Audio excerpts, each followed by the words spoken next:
Most organizations think they're rolling out Copilot. They're not. They're switching from deterministic SaaS, where you can diagram cause and effect, to probabilistic orchestration, where behavior emerges at runtime and drifts quietly. This episode gives you a post-SaaS mental model, 3 Microsoft scenarios you'll recognize immediately, and 1 metric that exposes the real risk, mean time to explain.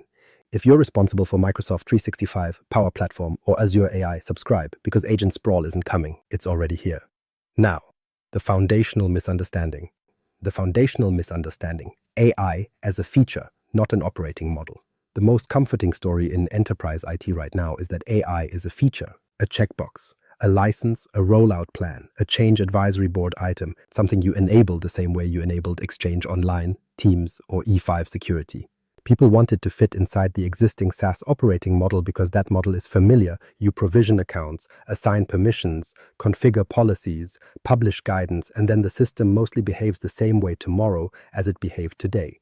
That model worked because SaaS, for all its flaws, is still largely deterministic. Deterministic doesn't mean perfect, it means legible. It means state transitions are predictable enough that architects can draw boundaries, auditors can map controls, and operators can build runbooks that assume the platform will execute what it was configured to execute.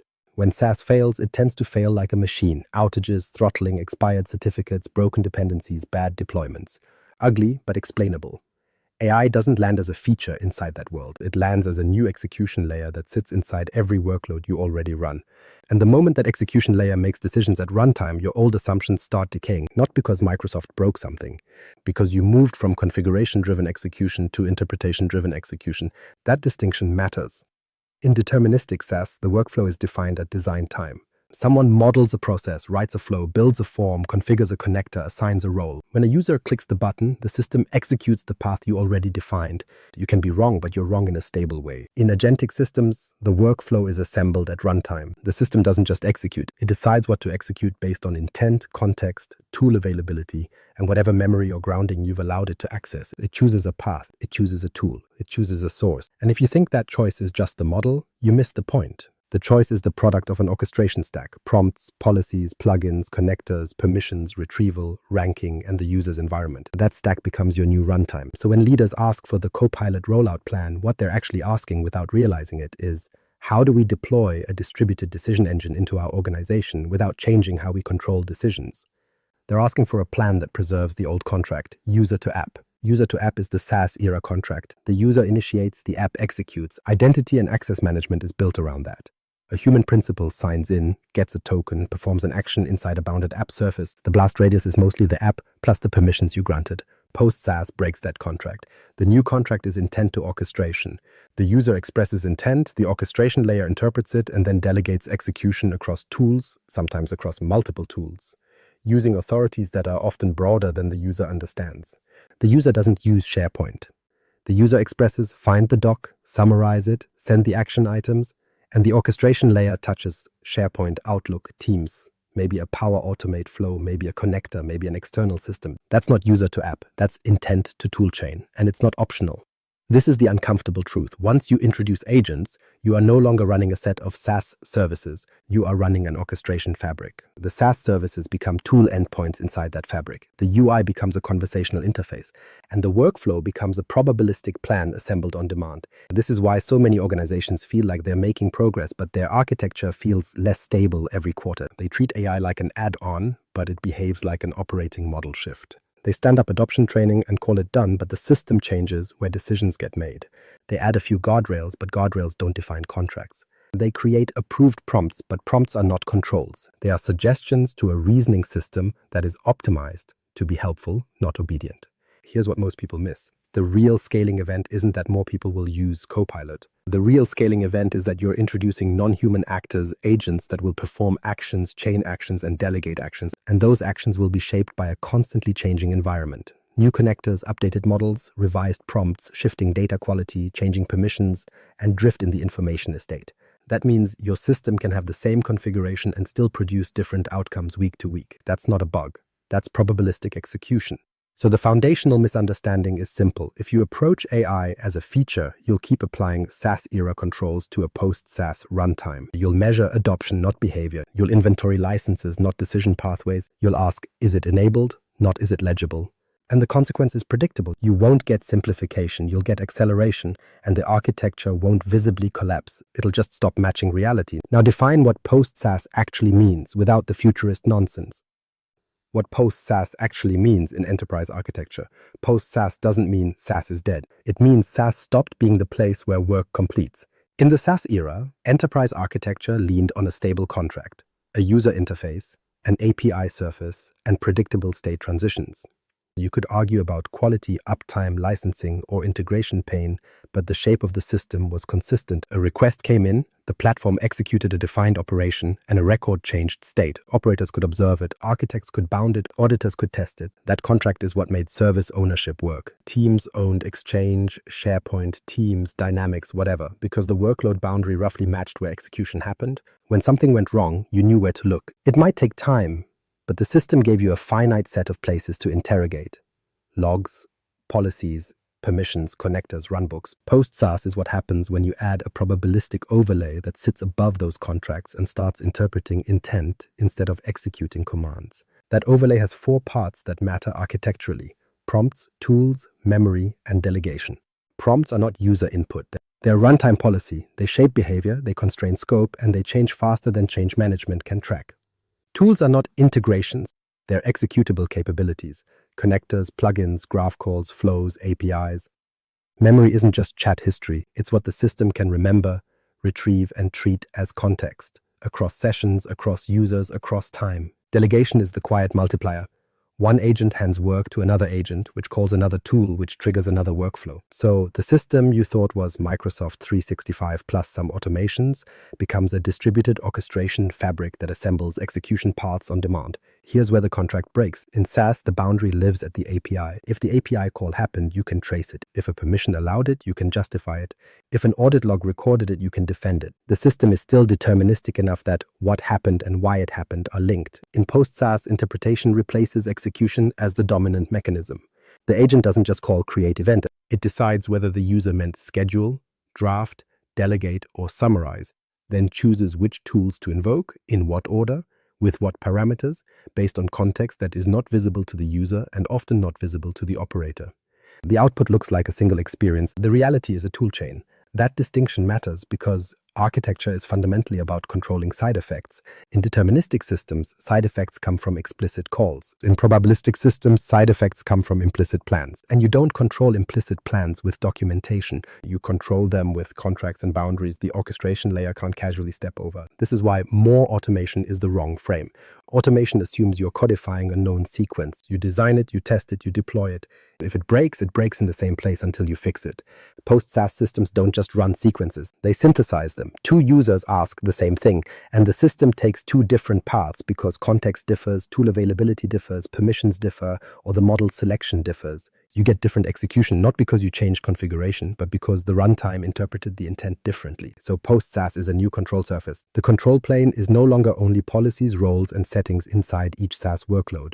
It becomes the orchestration layer. What tools exist, who can use them, how identity is represented to tools, what context is allowed, how memory persists, how delegation is constrained, and what gets logged in a way humans can reconstruct. And it's not theoretical. Microsoft is building toward this with agent runtimes across M365, agent building in Copilot Studio, and orchestration stacks in Azure AI Foundry.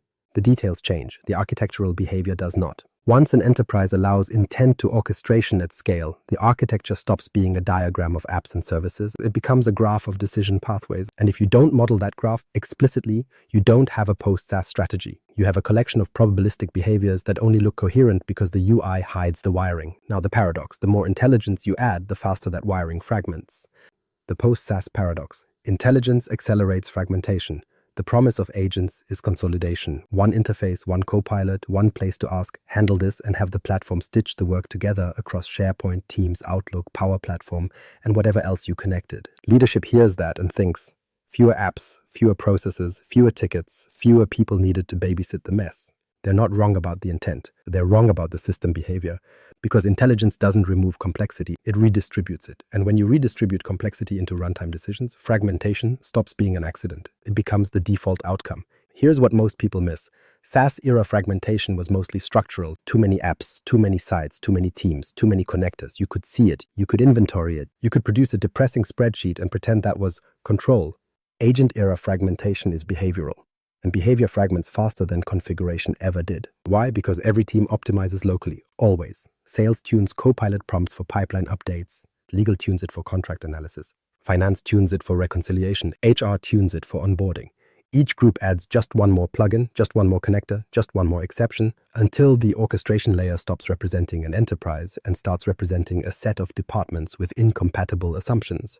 Local optimization creates global incoherence. That's the paradox. The more useful the agent becomes for each team, the less consistent the overall system becomes. And it doesn't look like fragmentation in the UI. It looks like Copilot working. Until someone crosses a boundary and discovers the agent they thought was a shared capability is actually a dozen different runtimes with a dozen different toolchains. This is where standardization becomes an endless chase. Organizations respond the same way they always do. They write guidance. They publish a prompt library. They declare approved plugins.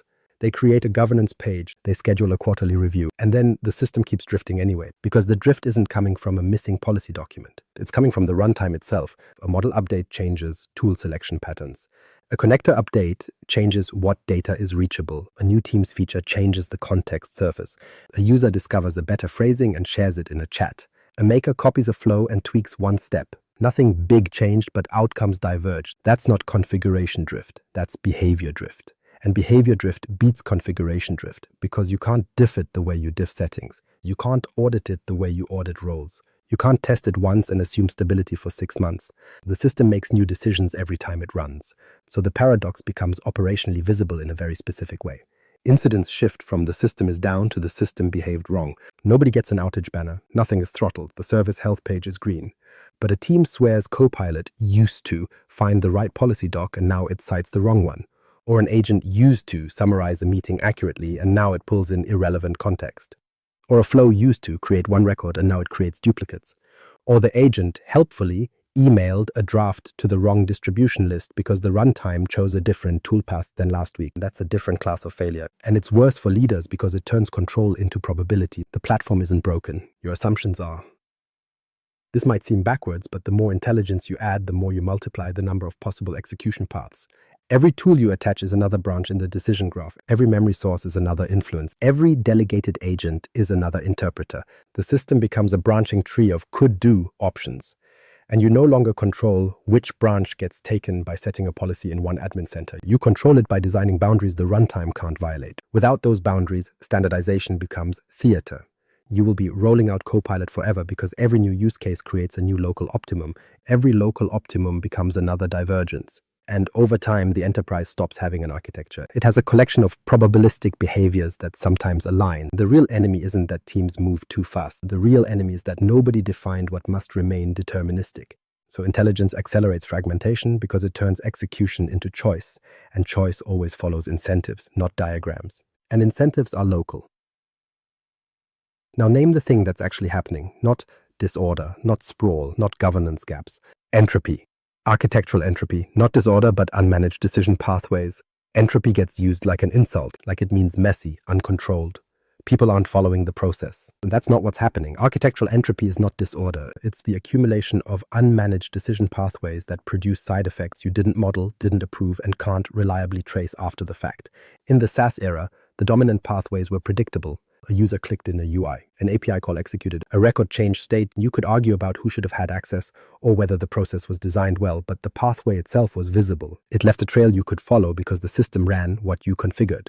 In post-SaaS systems, pathways multiply at runtime. An agent interprets intent, selects tools, pulls context, chooses an action sequence, and sometimes delegates.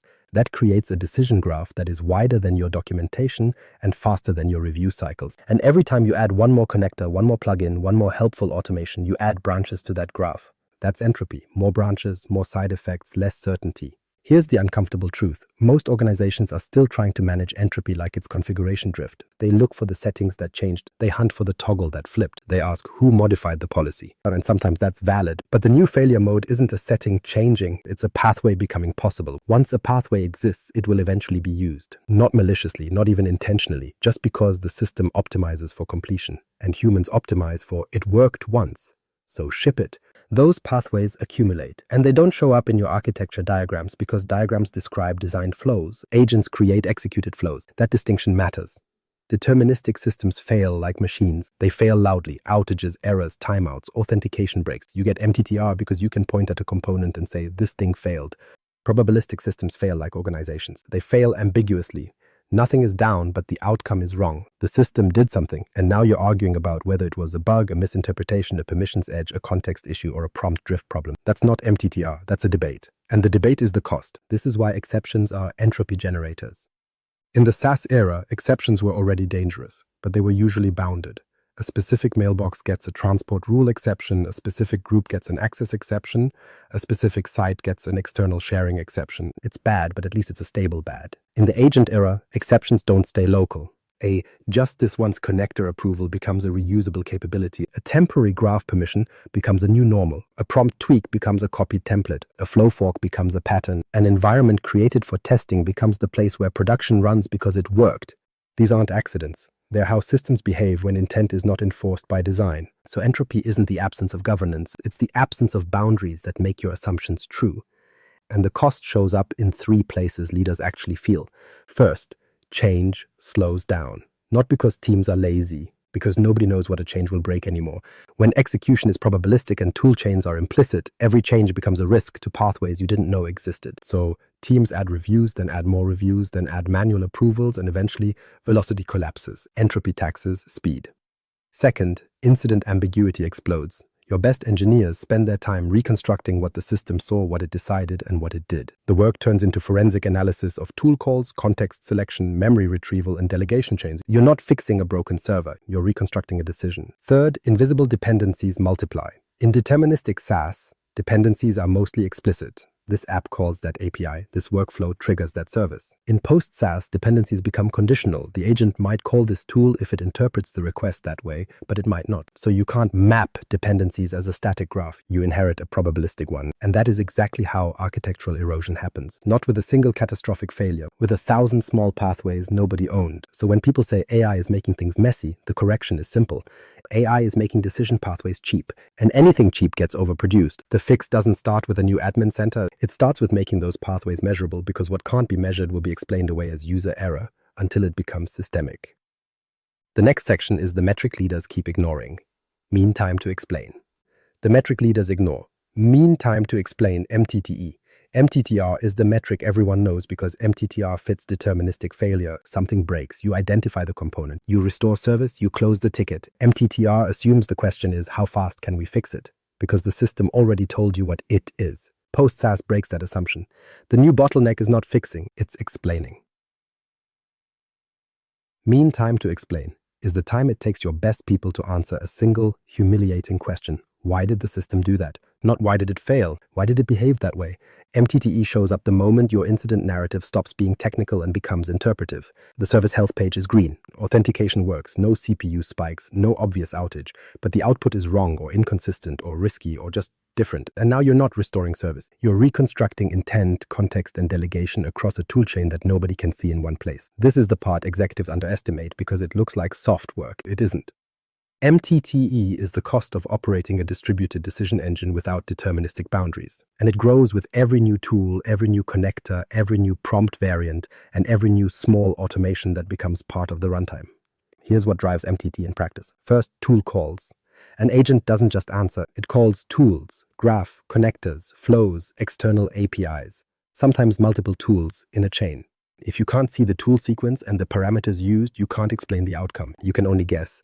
Guessing is not an incident response strategy. It's a career hazard. Second, delegated actions.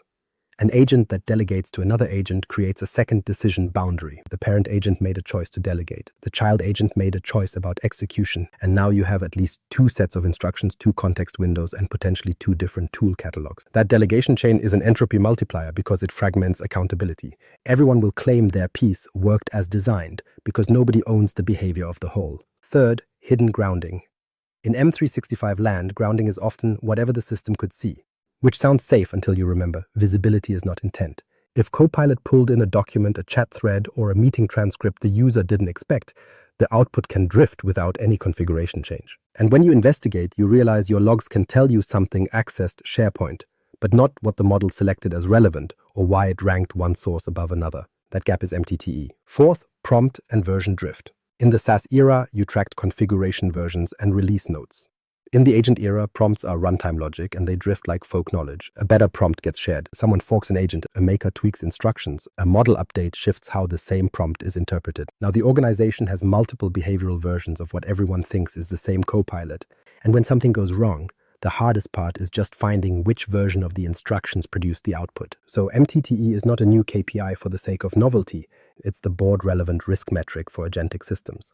Because audits don't care that you have logging. Audits care that you can explain a decision path.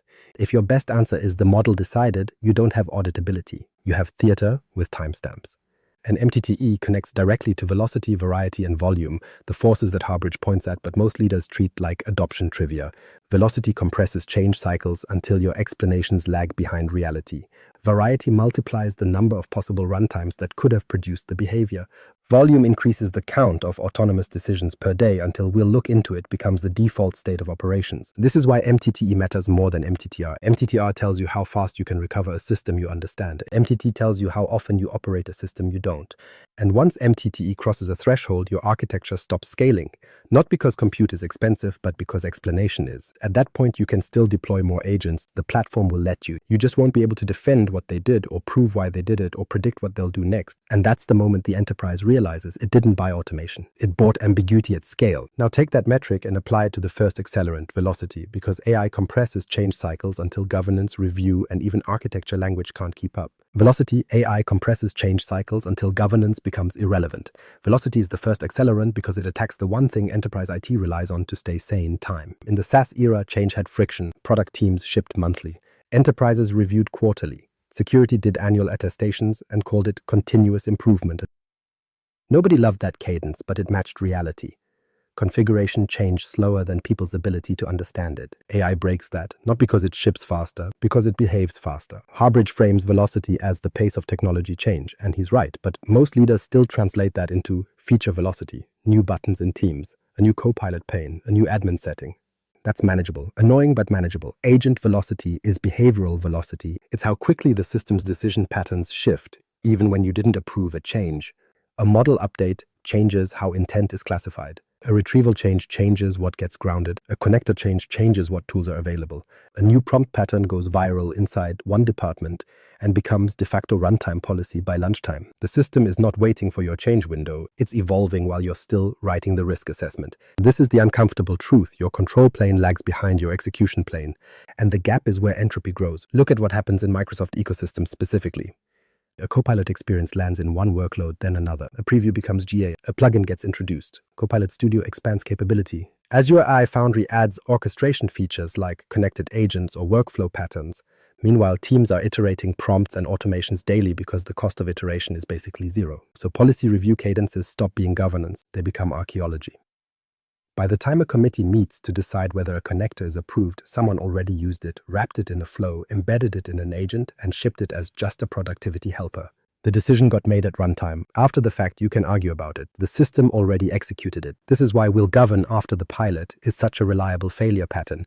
In deterministic systems, pilots are bounded. A subset of users, a subset of capabilities, a stable set of controls. In agentic systems, pilots leak. People copy what works. Templates spread. A single agent becomes 20 forks. A single good prompt becomes a library of variations. And because the experience is conversational, people don't treat it like code. They treat it like advice. But it runs like code. That mismatch is exactly where velocity turns into risk.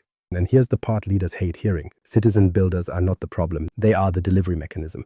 Power Platform, Copilot Studio, and reusable templates are accelerants that compress the time between intent and execution. That's the point. The platform is designed to reduce friction.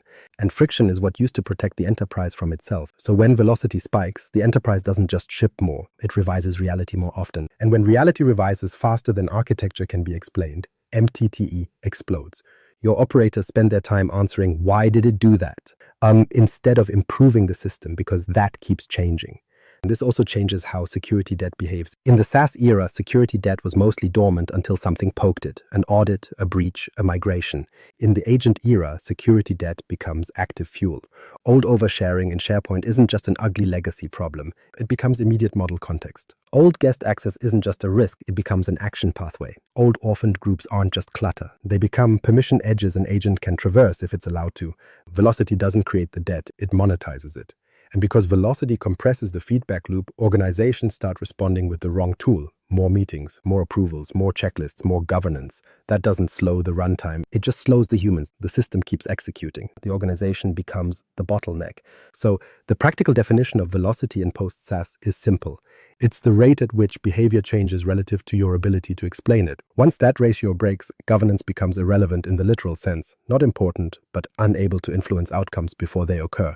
And that's why velocity never arrives alone. It immediately collides with the second accelerant, variety. Because once the platform can change this fast, it also changes in more ways than your architecture language can keep up with. Variety. Agent experiences multiply faster than your architecture language. Variety is where leaders lose the plot because it doesn't look like risk. It looks like options. One Copilot experience in Teams, another in Outlook, a Copilot pane in SharePoint, a declarative agent someone made in 5 minutes, a custom engine agent built by a dev team, a Power Automate flow that just calls AI once, a plugin, a connector, a tool, a memory store, a retrieval system, a model switch. All of that feels like the ecosystem getting richer. Architecturally, it's the ecosystem getting less coherent.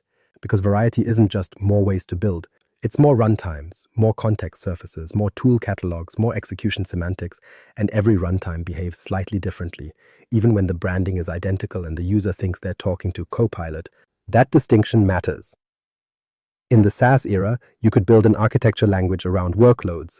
Exchange behaves like Exchange. SharePoint behaves like SharePoint. Teams behaves like Teams. You could argue about integration, but you could still model boundaries because the execution semantics were stable enough. In the agent era, those boundaries blur because the work stops happening inside the app and starts happening across a toolchain. Now, the same user intent, summarize this, draft that, find the policy, notify the group, can land in different orchestration stacks depending on where the user asked.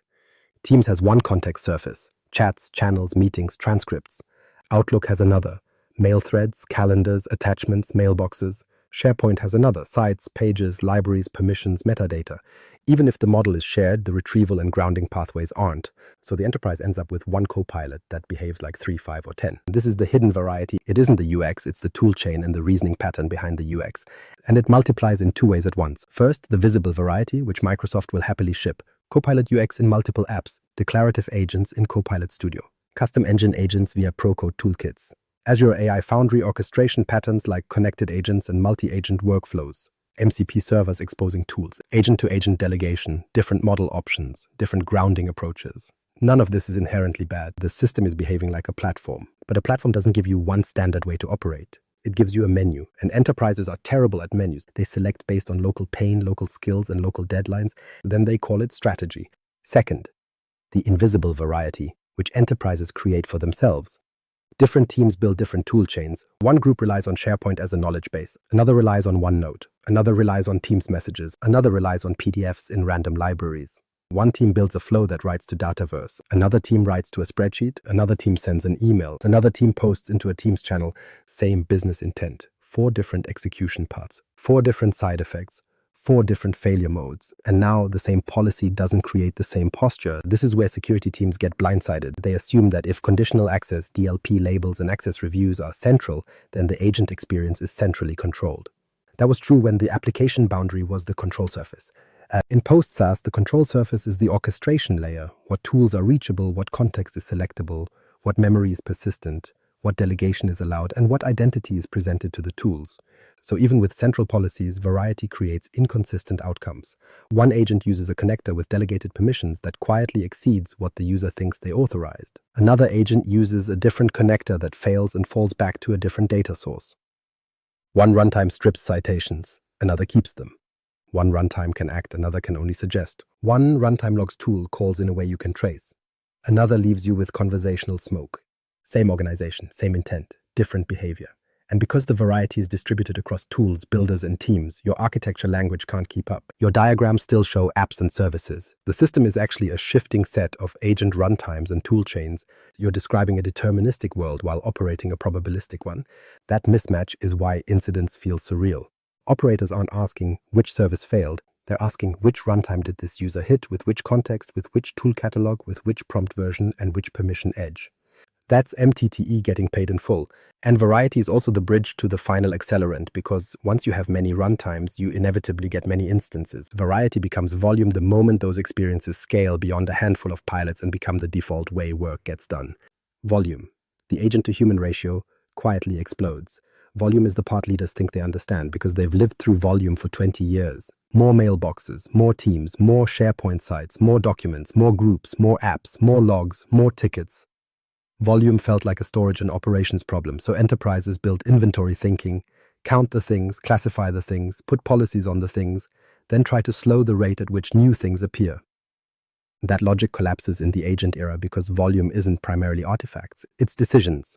The real scaling event is not that you'll have a lot of agents, it's that you'll have a lot of autonomous decision points firing all day across thousands of users, and those decisions will create side effects in systems of record. Calendar entries, emails, records in Dataverse, permissions changes, tickets, notifications, file copies, labels, shares, links. And unlike SaaS-era volume, you don't get one decision per click, you get chains.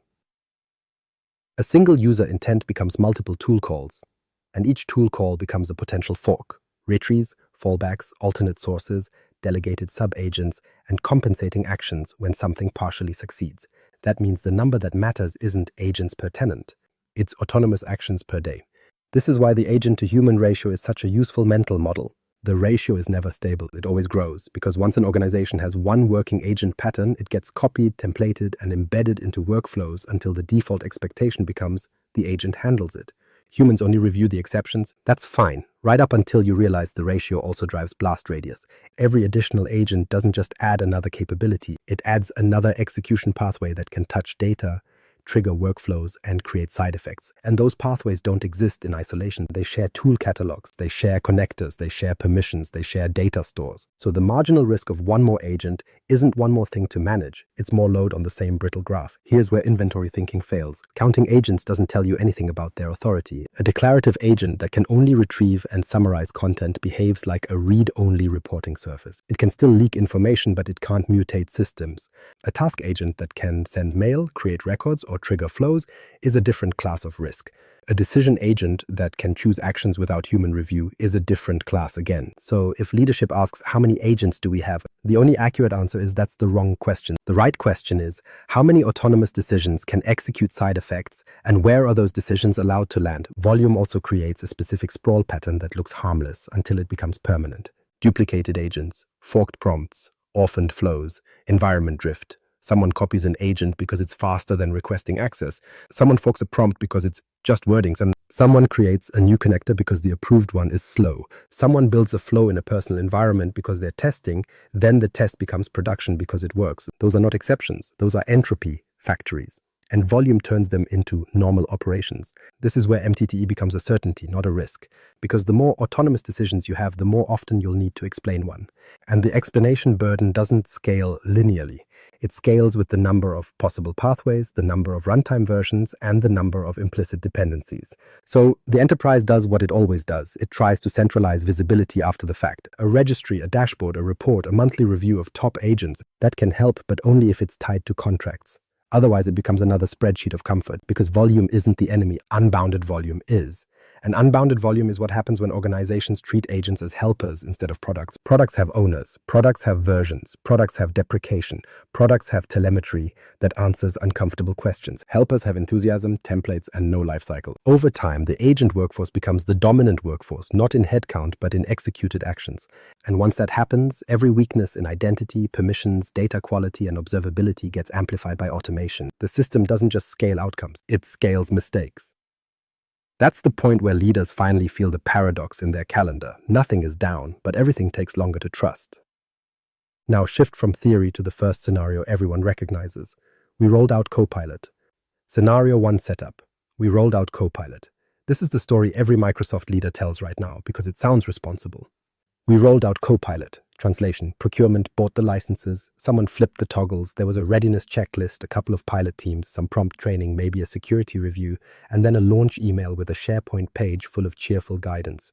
If they're more mature, they also turned on some reporting and created a channel where users can share great prompts. And then leadership expects the return. Fewer hours lost in email, better meeting follow-ups, less time searching for documents, faster drafting, faster analysis, less friction, the usual narrative of productivity gain. And to be clear, some of that is real. But the rollout framing is the trap. Because Copilot is not an app you deployed into a clean environment, it's an orchestrator you deployed on top of your existing information estate. And that estate is not tidy. It never was. It's a decade of SharePoint permissions that drifted, teams that proliferated, sites nobody owns anymore, documents with unclear lineage, retention policies that got applied unevenly, and a pile of temporary access that became permanent during the pandemic and was never revisited.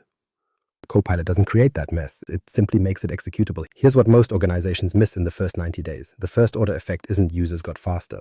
The first order effect is that teams learn which context surfaces Copilot can see, which it can't, and which it can be coaxed into seeing through workarounds. They learn which prompts reliably produce useful outputs. They learn which plugins or connectors unlock the missing capability. They learn which data sources are too noisy, so they route around them. That learning becomes behavior, and behavior becomes a local standard. So the first thing that diverges is enablement, not the formal enablement, the real one. One business unit runs internal prompt clinics. Another shares prompts in a Teams chat. Another builds a private prompt library in OneNote. Another hires a consultant who hands them a pack of templates. Another quietly decides Copilot is unreliable and stops using it, except for drafting emails because that's safe.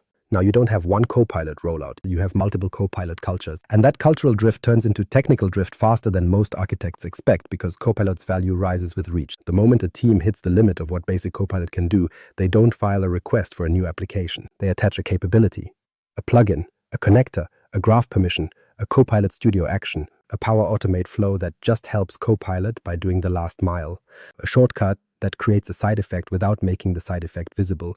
And those attachments don't happen centrally. They happen where pain exists, locally, under time pressure, with good intentions.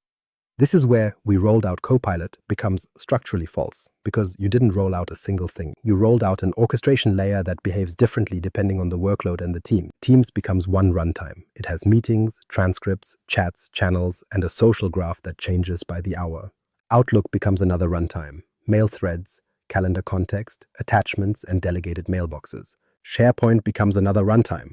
Site permissions, library structures, metadata, link sharing patterns, and an information architecture that mostly exists in someone's head from 2019. So when an exec says Copilot couldn't find the policy, that sentence is meaningless. Which Copilot surface, in which app, grounded on which sources, under which permissions, with which connectors enabled, with what chat history, in which tenant configuration, after which recent model update? The platform isn't one thing. It's a set of agent runtimes with a shared brand, and then the sprawl starts to look helpful. It always does at first. A department creates an approved prompt list. Someone builds an HR Copilot helper that points at their SharePoint. Someone builds a sales follow-up agent that drafts emails and updates a CRM through a connector. Someone creates a Teams tab with a custom Copilot experience. It's all incremental. Nothing feels like architecture until you try to explain why the same question yields different answers for different users, or why Copilot cited a document someone insists they don't have access to because the permission edge is real even if nobody remembers granting it, or why a summary changed week to week even though nothing changed because the context surface did. This is the setup. Copilot didn't simplify your tenant. It turned your tenant into the runtime. And the moment the tenant becomes the runtime, you are no longer managing a product rollout. You are managing an emerging behavior system with side effects. Scenario 1, entropy signals. Copilot across M365 becomes micro-agent divergence. Entropy signals in Copilot aren't dramatic. They're boring. That's why they get ignored until they stack into operational pain. The first signal is that SharePoint, Teams, and Outlook are not three front ends. They are three different agent runtimes with three different context surfaces and three different default assumptions about what matters. Teams is conversation first. Outlook is thread first. SharePoint is content first. The same prompt lands on different grounding, different retrieval, and different relevance ranking depending on where the user asked. So Copilot gave a different answer isn't user error, it's runtime variance. And once leadership hears variance, they do what they always do. They standardize. So the second signal is the prompt library. Every organization ends up creating one. Sometimes it's official, sometimes it's folklore, sometimes it's a Teams channel with screenshots. Either way, it becomes a comforting artifact because it feels like policy. But prompts aren't controls. They don't enforce boundaries. They're input to a reasoning system that can interpret, skip, or reframe them based on context. What this actually looks like in the wild is simple. Someone says, use the approved prompt, and the response improves for that user in that app, for that data set this week. Then another team copies it, tweaks 3 words, adds be concise, adds act as A, and now you have prompt drift. Not because people are reckless, because prompts are the easiest thing in the stack to edit, and editing feels harmless. But prompt edits are runtime logic changes. You're changing the decision surface, not the documentation. The third signal is permission edges. Copilot rides Microsoft Graph. And Graph is not a single permission boundary. It's an authorization graph that's shaped by groups, sites, sharing links, delegated mailboxes, sensitivity labels, and all the historical decisions nobody revisited. So you get the same intent producing different access outcomes. One user gets the right answer because they're in the right group. Another user gets a weaker answer because they're not. And a third user gets a dangerously confident answer because they have access through a link-based permission that no one remembers granting. That's the core post-SaaS issue. Authorization is still deterministic, but the user experience becomes probabilistic. So you get the weird incident class where nobody can tell if the problem is Copilot, permissions, or content hygiene, because all 3 are now coupled in the output. The fourth signal is connector and plugin divergence. Even when the enterprise thinks it enabled Copilot, the real Copilot experience becomes defined by what extra capabilities teams attach. Some teams allow more plugins, some block them, some discover third-party connectors, some build Copilot Studio actions. Each choice expands the tool catalog. And expanding the tool catalog expands the decision pathways. That's not a governance point. It's mechanical. More tools means more branches. Over time, Copilot stops being a single capability. It becomes a family of micro-agents. One inside Teams with meeting context, one inside Outlook with mailbox context, one inside SharePoint with library context, plus a handful of departmental agents with custom tools and instructions, plus whatever people built in Copilot Studio to patch gaps. Leadership keeps calling it one rollout. Operators start seeing it as multiple systems. The fifth signal is output quality drift that correlates with nothing obvious. Week 1, summaries are solid. Week 6, the same meeting format yields inconsistent action items. Week 10, citations shift. Week 14, users complain that it's not as good anymore, and nobody can tie it to a change ticket because the change wasn't a single thing. It was an accumulation, a model update, a Teams feature change, new content in SharePoint, a permission cleanup that removed something, a new channel created, a different meeting organizer, a different transcript quality, a different retrieval ranking. In deterministic SaaS, you'd isolate variables. In post-SaaS, variables are the runtime. And that's where MTTE becomes real, because the practical debugging question is not, is Copilot up? It's, what did Copilot see? Not what it could see, what it did see. What context it selected, what it ignored, and which tool calls it executed. Without that, you can't explain behavior. You can only argue about it. And the final entropy signal in Copilot is the slow collapse of shared assumptions. The organization thinks it has one assistant. In reality, it has multiple execution paths and multiple behavioral versions. Different teams start trusting different patterns, building different workarounds, and relying on different known good prompts that only work inside their slice of the tenant. That's micro-agent divergence, the same brand, the same license, the same platform, different behavior, different risks, different incident narratives. And once that divergence becomes normal, the next move is predictable. Makers step in to fix it. Scenario 2 setup, Power Platform agents at scale, and that's when the makers step in to fix it. Not because they're reckless, because they're useful. Power Platform exists to turn local pain into local solutions. And in the SaaS era, that was mostly fine. A flow that copies an attachment, a form that standardizes intake, a little app that replaces a spreadsheet. You could call it Sprawl, but it was legible sprawl. Apps and flows you could list, owners you could ping, environments you could lock down when someone finally complained. Agentic Power Platform changes the shape of that sprawl, because the Power Platform isn't just low-code automation anymore. It's a distribution channel for decision logic. Copilot Studio and Power Automate don't just help someone build a workflow. They help someone package reasoning, retrieval, and actions into a reusable capability that other humans will treat as the system. And the cost of doing that is low enough that it will happen everywhere.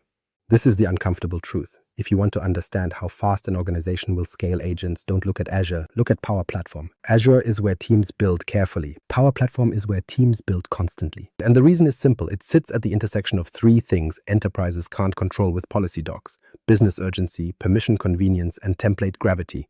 Business urgency means the moment a team has a recurring annoyance, they don't open a project. They open a flow. They don't ask for a system change. They ask Copilot to draft something, route something, create something, notify someone. And when that something works once, the next move is predictable. Schedule it, trigger it, wrap it, turn it into an agent. Now it's no longer assistance, it's execution. Permission convenience is the part nobody likes talking about in architecture meetings. Connectors are power, delegated connectors are borrowed authority. And the platform is designed to make connecting easy because friction kills adoption. So a maker connects to SharePoint, Outlook, Teams, Dataverse, maybe an ERP, maybe a ticketing system, and now the flow has reach across systems that were previously separated by human effort. The flow becomes a cross-domain actor. Template gravity is why this scales without anyone intending it to. Power Platform is full of examples, starter kits, copy this and tweak it patterns. Copilot makes that even worse in a useful way because it reduces the work of copying to basically nothing. A team sees a working agent, forks it, changes a couple of prompts, swaps a connector, and now they have their own version. It looks like innovation. Architecturally, it's Divergence with a smile. So scenario 2 starts the same way every time. A business unit gets excited about Copilot, hits a limitation, and then discovers they can build their own agent-like behavior in Power Automate and Copilot Studio. It starts as just a helper, something that drafts a response, summarizes a request, or triages an email. Then it becomes just a workflow, something that routes approvals, updates records, creates tasks, posts notifications. And then quietly it becomes business logic, because once the system can take an unstructured input, an email, a form, a chat message, interpret it, choose a path, and execute actions across systems, you've moved past automation. You've embedded decision pathways into the organization. This is where the ownership model breaks in a very specific way. Teams own outcomes. Nobody owns life cycles. A maker owns the flow. A manager owns the process. The IT owns the platform. Security owns the policy. Compliance owns the audit. And the agent-like behavior sits across all of them. Prompt instructions in Copilot Studio, branching logic in Power Automate, data in Dataverse, EOS in connectors, context in SharePoint, notifications in Teams.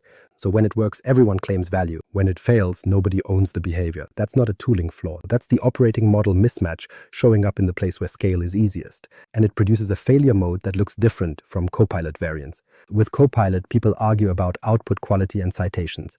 With Power Platform agents, the system starts doing things in the background. It creates records, it sends emails, it triggers downstream processes, it touches systems of record. So the consequences aren't just Copilot answered weird.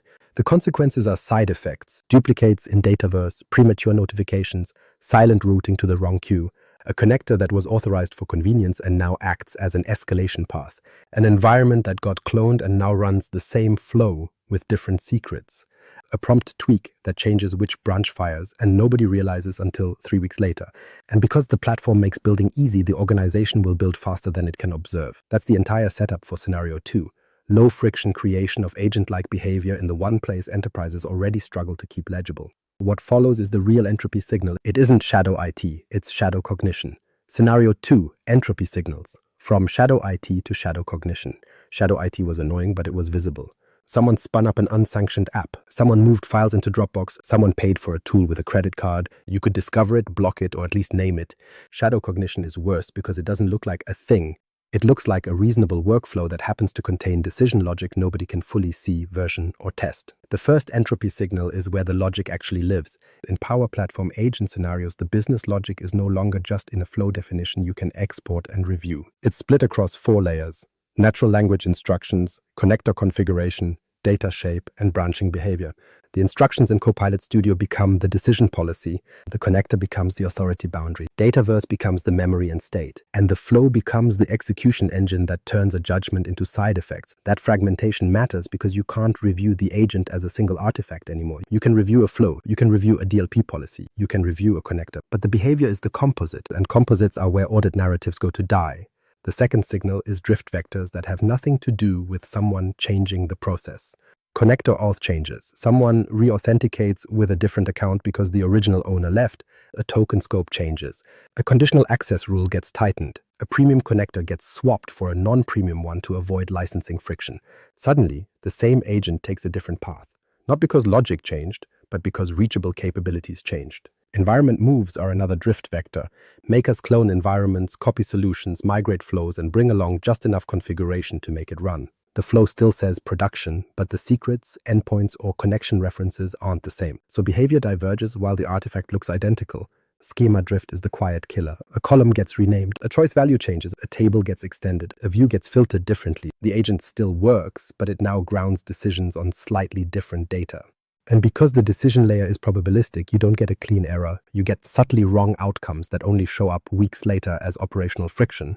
And then there's prompt drift, which is basically configuration drift with better PR. A maker tweaks instructions because the agent felt too verbose. Someone adds a guardrail sentence, someone copies the agent and customizes it for their team. Now the organization has multiple cognitive variants of the same workflow, same name, same intent, different reasoning. You have forked brains. The third signal is the audit gap. Most organizations can see that a flow ran. They can see inputs and outputs. They can see which connector call happened. That sounds sufficient until the incident question becomes, why did it choose that branch? Why did it mark this request as urgent? Why did it notify that group? Why did it open a ticket instead of asking for clarification? Why did it write to Dataverse before approval? The flow log can show what happened. It cannot show the internal decision path that produced, therefore do X, because that decision path is embedded in a probabilistic layer with context selection and instruction interpretation. So you can prove that the system executed. You can't prove why it executed that way. That's shadow cognition. Decision-making that affects systems of record but can't be reconstructed in human terms fast enough to be safe.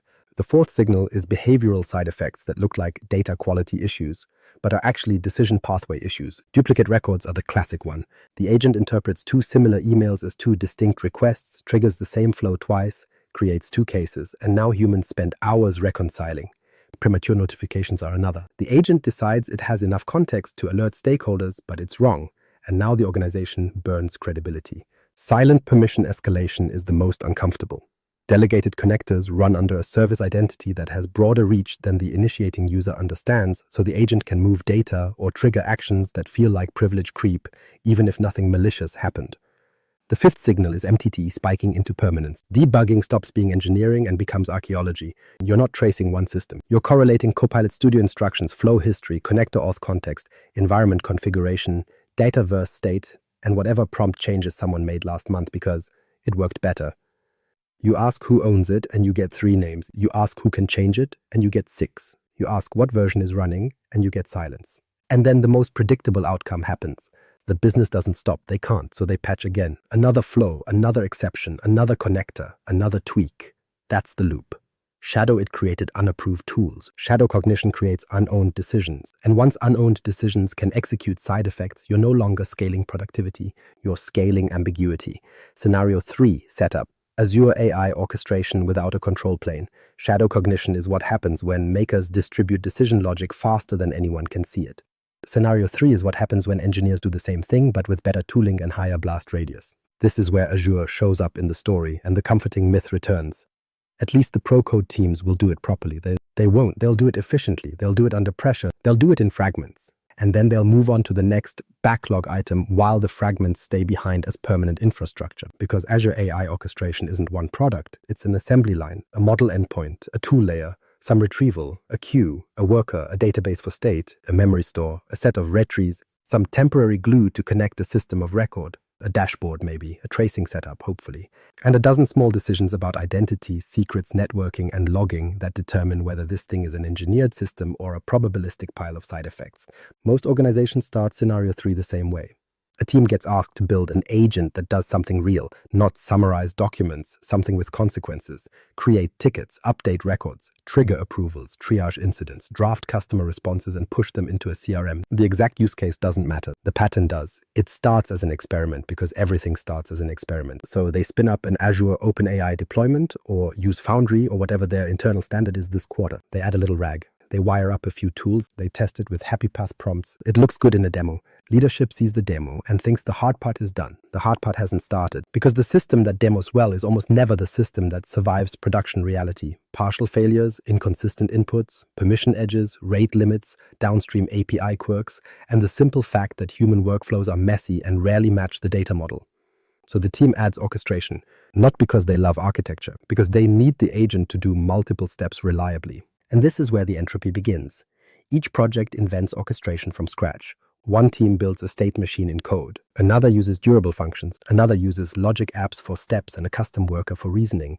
Another uses queues and retries and calls it event-driven. Another uses a framework and assumes the framework is the architecture.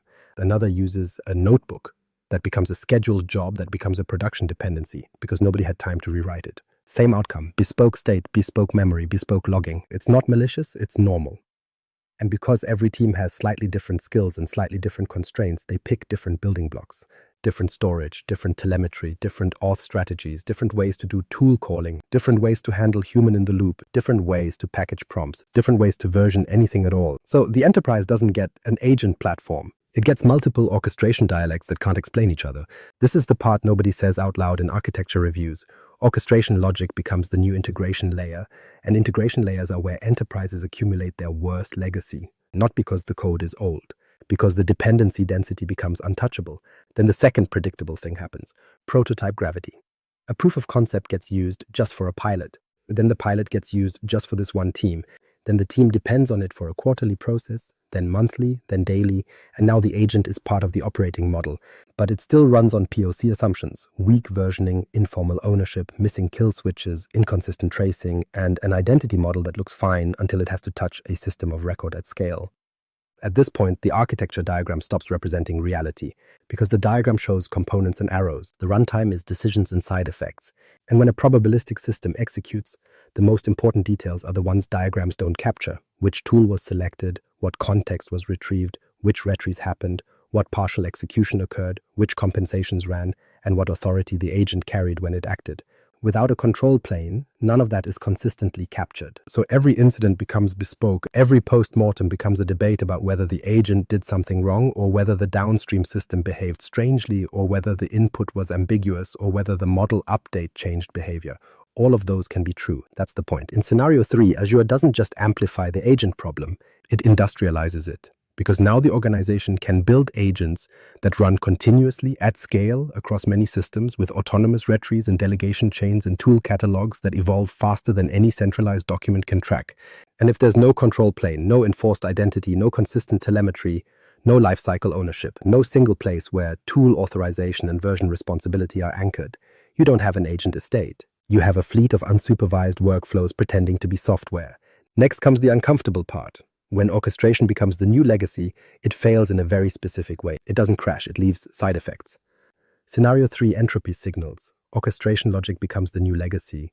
The entropy signals in Azure orchestration don't show up as AI problems, and they show up as software problems that don't behave like software anymore. The first signal is that orchestration becomes the hidden monolith, not because the codebase is huge, because the dependency density is. One agent now depends on model deployments, prompt variants, tool schemas, secrets, queues, state stores, retrieval indexes, downstream APIs, and whatever retry policy someone chose at 2 a.m. during the pilot. Each dependency is reasonable on its own. Together, they form a system no one can safely change without breaking something they can't see. So the system keeps running, and it keeps accreting. That's how legacy is born in the cloud, not by age, but by accumulated reluctance to touch it. The second signal is the partial execution failure mode. Deterministic workflows usually fail cleanly. The transaction rolls back, the job errors out, the process stops. You get a single failure point. You know where to look. Agent orchestration fails like a distributed set of side effects. A tool call succeeds, the next one times out, retries fire, compensations don't. And now the system has done some of the work with no coherent boundary around what's complete. It created a ticket but didn't notify. It sent the email but didn't update the record. It updated the record twice because the retry logic didn't understand idempotency. Nothing is down. But the business state is wrong, and because it's wrong in small ways, it doesn't trip alarms. It trips humans. That's where MTTE gets paid again, not explaining an outage, explaining a trail of half actions. The third signal is that retries become policy decisions. In classic systems, retry logic is mostly technical, exponential backoff, circuit breakers, dead letter queues. Boring, fine.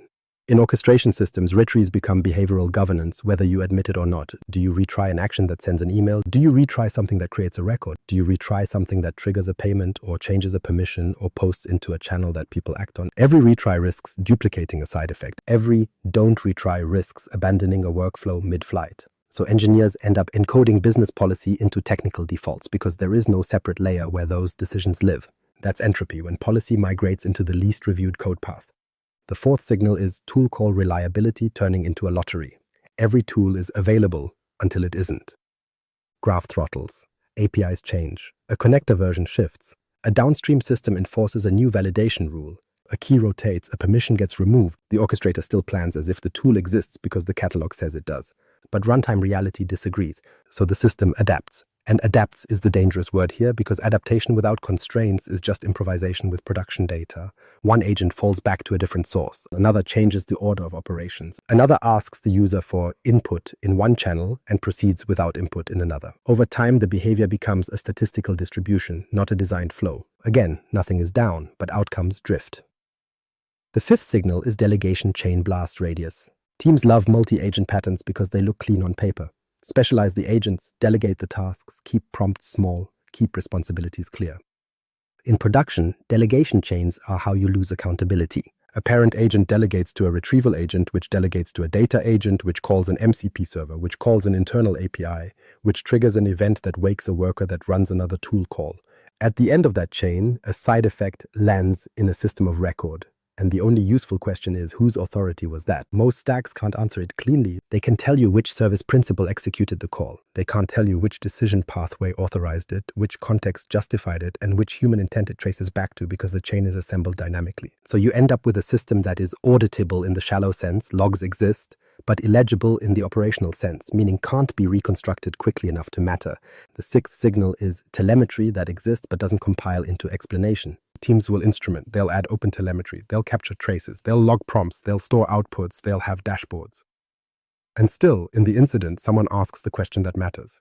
Why did it choose that tool in that order with that authority given that context? And the traces don't answer it because tracing tells you what happened. It doesn't tell you what the system believed when it happened, or what it ignored, or what it couldn't see, or which version of the reasoning instructions it was operating under. That's the real entropy signal in scenario 3. Orchestration logic becomes the new legacy because it accumulates decisions faster than your organization can keep them legible. It doesn't crash, it corrodes. And once it corrodes, the enterprise does what it always does. It blames the platform. But the platform did exactly what it was designed to do. It executed. The reveal.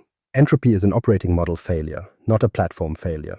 Here's what always happens next. The organization blames the platform. Copilot is unreliable. Power Platform is the Wild West. Azure is too flexible.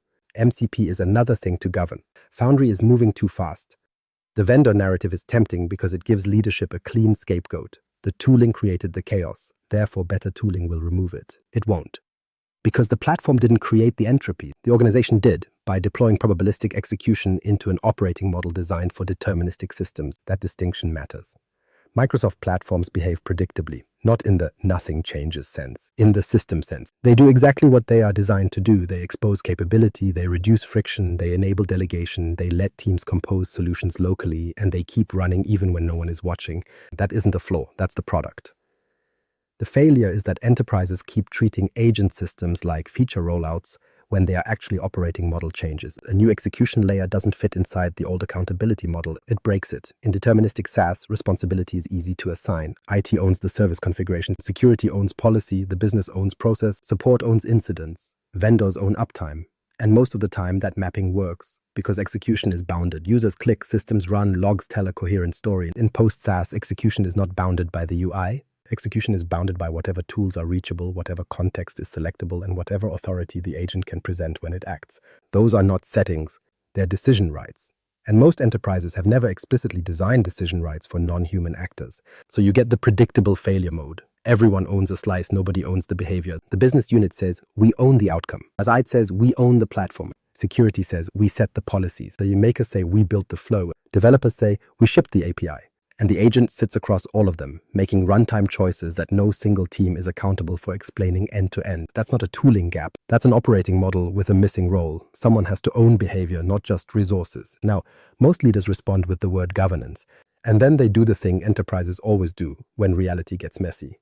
They schedule meetings. Committees, review boards, intake forms, approval workflows, centers of excellence, quarterly check-ins, a big spreadsheet where someone tries to list every agent, every flow, every connector, every prompt library, every plugin, every experiment. That approach fails for a simple reason. Decisions happen at runtime. A meeting cannot govern a decision the system already executed. A policy doc cannot constrain a tool call the agent can still reach. A review board cannot keep up with prompt drift that spreads in a Teams chat in an afternoon. So the reveal is blunt. The organization thinks it has a governance problem. It actually has a contract problem. Agentic systems need explicit contracts, what the agent is allowed to decide, what it is not allowed to decide, what tools it can call, what data it can ground on, what identity it must use, what telemetry it must emit, and what constitutes a recoverable failure versus a business impacting side effect. Without those contracts, you don't have AI adoption. You have conditional chaos. And the most uncomfortable part is this. The platform can't solve that for you because it's not a product decision. It's an organizational decision. It's the definition of intent enforced by design. The platform will happily give you more capability, more connectors, more models, more orchestration patterns, more automation surfaces. That's not the problem. The problem is that you're scaling execution without scaling accountability for decision pathways. You're giving the enterprise a second workforce, an agent workforce, without redefining how work gets authorized, observed, and retired. So when leaders ask, why is entropy increasing?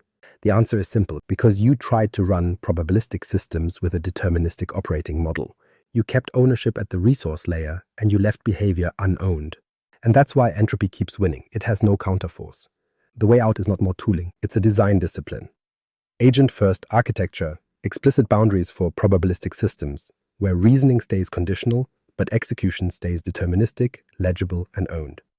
Agent-first architecture, explicit boundaries for probabilistic systems. Agent-first architecture is not a new diagram style. It's a discipline for keeping probabilistic reasoning from infecting deterministic execution. Most organizations invert it by accident. They let the agent reason, choose tools, execute actions, and then they ask humans to review outcomes after the fact. That is not human in the loop. That's human as auditor. And auditors don't prevent side effects. They just write reports about them.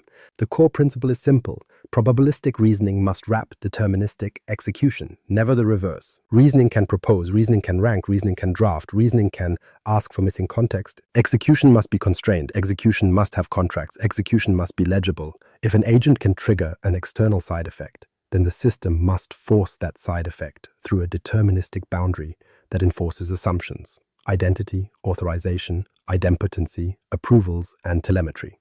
That boundary is where the enterprise stops improvisation. This is where most people misunderstand what agents are doing. They think the agent is the worker. Architecturally, the agent is the planner. The worker is your existing automation layer. APIs, workflows, queues, transactional systems, and the parts of the platform that already know how to do reliable work. The agent should not replace those. It should call them through a controlled interface with narrow capabilities. So the first design move is separation of agent types. Task agents versus decision agents. Task agents operate inside a deterministic envelope. Collect these inputs, fill this template, open this ticket, post this summary, schedule this meeting. Their decisions are bounded and their actions are reversible or at least compensatable. Decision agents are different. They decide what should happen, not just how to do it. They classify urgency. They choose who gets notified. They decide when to escalate. They choose between competing workflows. They are a policy surface. And that means you can't casually mix them. If the same agent both decides and acts, it will eventually act on a decision you can't defend. Not because it's evil, because it's operating on incomplete context, changing context, and shifting tool availability. Over time, it becomes a probabilistic policy engine with production permissions. So agent-first architecture forbids a common anti-pattern. One smart agent that does the whole thing. Instead, it forces explicit handoffs. A decision agent can propose an action plan with confidence scores and rationale. A task agent can execute steps only when given a signed, deterministic instruction set. A separate policy boundary can enforce whether the plan is allowed at all. That separation sounds bureaucratic until you've lived through a side effect incident where nobody can answer the only question that matters: who authorized this?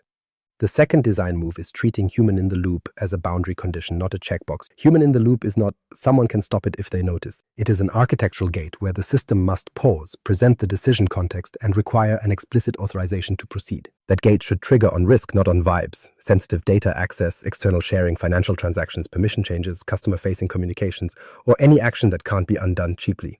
And when a human approves, that approval becomes part of the execution record.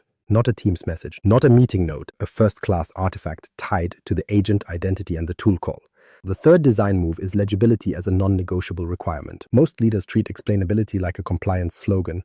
Agent-first architecture treats it as a scaling constraint. If the organization cannot reconstruct the decision path quickly, inputs, selected context, selected tools, prompt or version, identity used, and resulting side effects, then the organization is not allowed to scale that agent beyond a small blast radius. Legibility is not a nice to have. It is the only antidote to MTTE. And this is where the post-SaaS paradox finally gets a counterforce. Entropy grows when decision pathways multiply faster than explanation. So you design for explanation first. You don't ask, can we build this agent? You ask, can we explain this agent under pressure during an incident to security, to audit, and to the business owner who just got burned? If the answer is no, then it's not an agent. It's a liability with a chat interface. The final design move is to formalize boundaries as contracts. Tool contracts. What is scalable, with what parameters, with what scopes. Data contracts. What sources are allowed, what labels are required, what grounding rules apply. Behavior contracts. What the agent is allowed to decide and what it must escalate. Lifecycle contracts. Who owns versions? Who owns deprecation? Who owns the kill switch? This is how agent-first architecture turns AI strategy back into architecture, not by slowing down intelligence, by forcing intelligence to operate inside boundaries that remain deterministic, enforceable, and legible at scale. And once those boundaries exist, then you can talk about the thing most organizations skip, the control plane that enforces them. The agent control plane: identity, telemetry, lifecycle, and kill switches. At this point, most leaders hear control plane and their brain jumps to an admin portal. That's not what this is. A control plane is not a UI. It's an enforcement layer for assumptions: identity, authorization, observability, and lifecycle. The system either has that layer or it slowly devolves into conditional chaos with nicer branding. In deterministic SaaS, the control plane lived in the service itself. Exchange Online had admin boundaries. SharePoint had admin boundaries. The workload owned its own behavior surface, and your job was to configure it. In Post-SaaS, behavior sits above workloads. It sits in orchestration, agents selecting tools, selecting context, delegating tasks, and executing side effects. So the control plane has to move upstack too, and it has to be boring on purpose. The first requirement is agent identity, not the maker who built it, not the user who clicked it, the agent itself. If an agent can act, it needs a first-class principal with a stable identity that survives org charts, team reorganizations, and the inevitable "this started as a pilot." That identity needs ownership metadata: who is accountable, what business process it supports, what environments it's allowed to run in, and what category of authority it holds. Without that, you can't do least privilege. You can only do optimism, because least privilege is not a philosophical stance. It's an authorization graph. If you can't point to an agent as an actor, you can't draw the graph. You can't review it. You can't revoke it cleanly. You can't even explain what happened when it does something expensive. The second requirement is tool authorization as a contract, not a convenience. Most organizations let tool reachability emerge organically. Connectors added, plugins enabled, graph permissions granted, and then everything gets called integration. That's how you build an accidental superuser. The control plane needs a capability catalog. These are the tools this agent can call. These are the operations exposed. These are the scopes. These are the data classifications allowed. And these are the conditions under which the call is permitted. If you can't express that in a machine enforceable way, then the agent is not integrated, it's armed.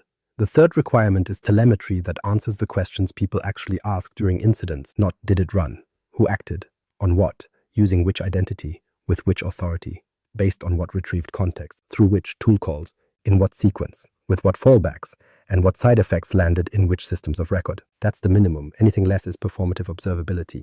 And this is also where the industry keeps lying to itself with dashboards. Dashboards are summaries, incidents are specifics. You need event-grade traces that can be stitched into a narrative at human speed. If the only thing you can produce is a chat transcript, you don't have observability, you have theater. The fourth requirement is lifecycle management, because entropy loves abandoned artifacts. Agents are not set and forget.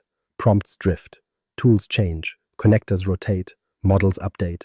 Data sources get cleaned up. People leave. The agent keeps executing anyway because the system does not care about your org structure. So the control plane needs explicit version ownership and decommissioning. Every agent needs a named owner, a versioning scheme, a change log, and a retirement path. And owner can't mean the last person who touched it. It has to mean accountable for behavior and side effects. Otherwise, your agent estate becomes a museum of half-owned automation. And then finally, kill switches. Not as a last resort security fantasy, as an architectural primitive. If an agent can execute side effects, you must be able to pause it, revoke its tool access, or force it into a safe mode without redeploying half your environment. And you need escalation paths that are defined before the incident, not negotiated during it. Because the incident you're trying to prevent is not an outage. It's an agent doing the wrong thing quickly, repeatedly across multiple systems, while everyone argues about whether it was expected behavior. A real control plane makes that argument irrelevant. It enforces intent at runtime. And here's the uncomfortable truth. Once you have identity, tool contracts, telemetry, lifecycle, and kill switches, you've built the thing most AI strategies quietly avoid.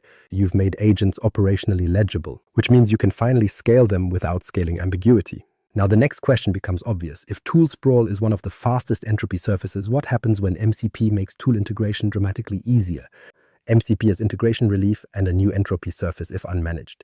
MCP is going to sound like the part of this story where the clouds part and the architecture gets easier. Because, mechanically, it does. The integration problem in the agent era is brutal.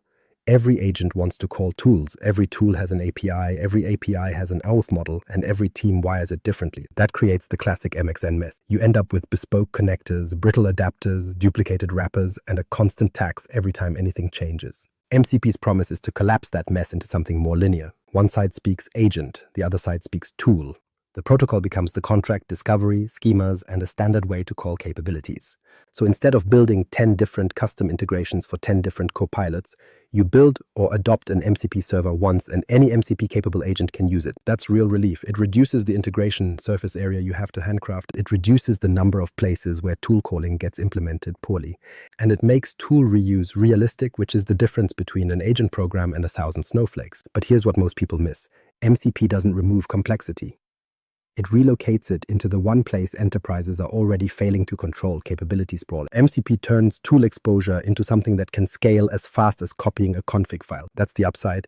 It's also the failure mode, because once integration becomes easy, the default organizational behavior becomes expose one more tool, add one more server, publish one more capability, let one more agent use it. We can always tighten it later. You won't. That distinction matters. In architectural terms, MCP is not an integration convenience. It is a tool distribution system, and every distribution system becomes an entropy accelerator unless you force contracts around what gets distributed, who can publish it, and what safe to consume actually means.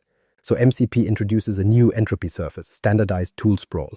Before MCP, tool sprawl was slowed by friction. Every integration required effort, which acted like a crude control. With MCP, the friction drops, so the sprawl becomes limited only by imagination and urgency. That's not a moral critique, it's system behavior. The first risk is server registration becoming an accidental marketplace. Teams stand up MCP servers for their own needs. A Jira server, a ServiceNow server, a CRM server, an internal data server. Each one exposes a slightly different schema, different naming, different guardrails, and different assumptions about authentication. Then agents discover them, and now the enterprise has created an internal app store for capabilities, without the review rigor that app stores evolved to require. The second risk is capability catalogs drifting away from least privilege. Tools are never neutral. A tool is authority packaged as an API. If a tool can create a ticket, send an email, update a record, or change access, then exposing that tool through MCP isn't integration, it's delegation. So the question isn't, can the agent call the tool? It's under what identity, with what scopes, with what constraints, and with what audit narrative. If MCP makes it easy to call tools, it also makes it easy to call the wrong tools with the wrong authority, especially when teams treat servers as shared utilities instead of controlled boundaries. The third risk is change management collapsing into surprise. MCP supports dynamic discovery. That's the feature. Agents can learn what tools exist without hard coding. But dynamic discovery without change control is how you turn production behavior into a moving target. A server adds a new capability. A schema changes, a parameter meaning shifts, an auth requirement changes. The agent doesn't break in a neat way. It adapts, it selects different actions. It fails over. It produces different side effects. And your MTTE spikes because the execution path changed without a deployment event you can point to. That's the paradox again. Interoperability increases the need for contracts, not less. So if an organization adopts MCP as integration relief, but doesn't treat MCP servers as first-class production surfaces, versioned, owned, restricted, observable, then MCP becomes the fastest way to industrialize conditional chaos. This is why the agent control plane matters even more once MCP shows up. You need enforced server registration rules. What qualifies as publishable, who approves, and what metadata must exist. You need capability classification. Read-only tools versus side effect tools versus privileged tools. You need identity boundaries, which agents can call which servers, and whether those calls are on behalf of a user or under a service principal. And you need change discipline. Versioning, deprecation, and explicit compatibility promises, because otherwise every small improvement is a behavioral drift event. MCP can absolutely reduce integration debt, but it will also let you scale bad integration faster than you ever could before. The protocol isn't your safety net, it's your multiplier. And once you accept that, the next move is obvious. Don't scale agents first. Scale legibility first. Which is why the only sane way forward is a controlled pilot that proves you can explain behavior before you amplify it. The 90-day agent-first pilot, prove legibility before scale. The worst way to respond to all of this is to announce an agent program and then let every team build whatever they want, faster, because the board is excited. That just turns entropy into a KPI. The only sane move is a 90-day pilot that proves one thing before you scale anything. The organization can explain agent behavior under pressure. not in a demo. In a messy week, with real inputs, with real side effects, with real stakeholders who get angry when the system improvises. So pick one cross-functional process with consequences, not drafting content, not summarize meetings. Pick something that touches a system of record and triggers downstream work. Onboarding, access requests, supplier onboarding, service triage, invoice exceptions. Something where the organization already knows what wrong looks like. Then design the agents like products, not helpers. That means you name an owner who owns behavior, not just the repo. You give it a backlog, versions, a deprecation plan, and a defined blast radius. You decide what production means for this agent. You decide who can change it. And you decide how change gets reviewed. Because prompt edits are still logic edits, even when they look like English. Now you establish the boundaries, the pilot exists to validate. The deterministic core comes first. The workflow steps that must be correct, auditable, and idempotent. The things that create records, update fields, send external messages, or change access. Then you wrap that deterministic core with probabilistic reasoning. Classification, extraction from messy inputs, drafting, summarization, prioritization, and recommendations. Reasoning can propose actions. It can't execute side effects directly. It must call the deterministic layer through explicit tool contracts. And you don't let the pilot cheat. If the agent needs a tool, you register the tool. If it needs data, you define which sources are allowed. If it needs authority, you assign an identity and scope it. If it needs to escalate, you define a human gate with a named approver and a clear stop condition. This is also where you design for failure as a first-class feature. Agents will hit ambiguous inputs, downstream APIs will throttle, a connector will fail, a human will ignore an approval request, a model update will change behavior slightly. None of that is surprising. What matters is whether the system fails legibly. So your pilot needs two kill switches, one to pause the agent, and one to force safe mode where it can only draft and recommend, not act. And those switches can't be buried in a runbook. They have to be operational muscle memory. Now measure it. Not vanity metrics like prompts per user. Measure the entropy signals this episode is built on before and after. Mean time to explain is the headline metric. How long it takes to answer why did it do that with a coherent narrative and evidence. If MTTE drops, you're building a system you can scale. If MTTE stays high, you're building a mystery generator. Track incident ambiguity. How many incidents involve behavior drift instead of outages? Track drift frequency. How often prompts, tools, or connectors change without a corresponding change record tied to the agent product. Track agent-to-human ratio inside the pilot, not as a brag, as a budget conversation. If one agent produces 1,000 decisions a day, then you just created a new operational workload, whether you planned it or not, and then do the part most pilots avoid. Prove decommissioning. At day 90, you either promote it with stronger boundaries or you retire it. That retirement must revoke identity, disconnect tools, archive traces, and remove it from discoverability. If the organization can't cleanly kill an agent, it can't claim it controls agents. It just accumulates them. The output of this pilot isn't a slide deck. It's a repeatable pattern, a reference architecture, a decision rights model, and a telemetry story that compiles into explanation. That's what scale actually requires. Conclusion: AI doesn't reduce complexity. It converts visible systems into invisible behavior, and invisible behavior is where architectural entropy multiplies. If this matched what you're seeing, leave a quick review with the worst mean time to explain story you've lived through and connect with Mirko Peters on LinkedIn. Send examples so the next episode dissects real failures.